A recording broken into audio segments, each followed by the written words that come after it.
هلبستا در ارلکنیش از آلی نویسکار آلمانی نافدار یوهان والفگانگ فون گوته و هاتیه نویساندن.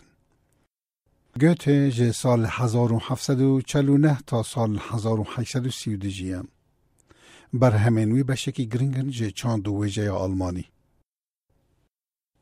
دوی هلبسته ده با وکل ریاماله او لحس به خسواره و کرویه بچوک ده هم بیزاویده.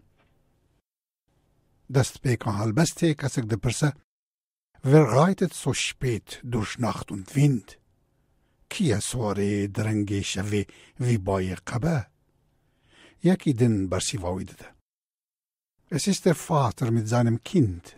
Hat den Knaben wohl in dem Arm, fasst ihn sicher, hält ihn warm. باوی لگل زاروک خواه قوین گرتیه ده هم بیزا خوده جوپوک و سرمایه او پاراستیه. برای و او ده شفرشیه ده لاوک کرال پیریان لپیش چاوین خواد بینه. گوته آخافتنه کسی آلی ده هلبسته ده پیش کشتی که. یا باوی یا کروی و یا کرال پیریان. شناتی بینیه یک کود دمین پارده گل آلمانجی و گل کرد به هبونا پیریان و او هنجمه چیتر باور بو. انها تواهی هلبستا کومنج آلمانی ورگراندی کردی. کیه سواره درنگی شوی وی بای قبه؟ باوی لگل زاروک خواه قوین گرتیه ده هم بیزا خوده جوپوک و سرمایه او پاراستیه. کری من چما ترسی و ده شیری رو؟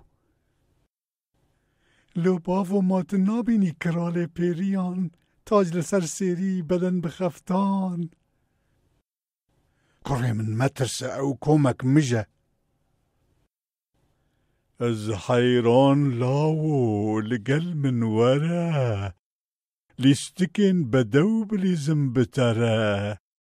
رابر تکم لکه لکا چیم کلیل کن رنگین دایا ملتک جلو برگین زیرین. لو بافو ما تو نابیسی کرال پیریان جمره چه بیجه؟ کره من آرام به دنگ بمینه باید که ویز پلکان لحف دخینه. هیت اللهوی جوان تو دیتف من به چلن قیزین من خدا نبنداتی دیل گلت بازدن رابن دیلانی بسترانین زور قنج دیت تیکن خو. لو بافو میزکل جونا تاری لسر لنگانن کچکین پیری. کری من از باشت بینم دارین قباغین گوراوین لبرچاف. هجدکم جته بجنات شیرین کرم که به دل یانددم زوری.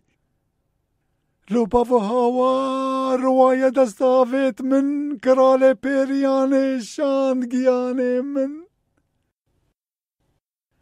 دلارتی باف جخمو ترسی کرد کر سکران ده هم بیزیده به هزار بلایی خوگیاند مالی ده مالا و راکر دیت نماتشی.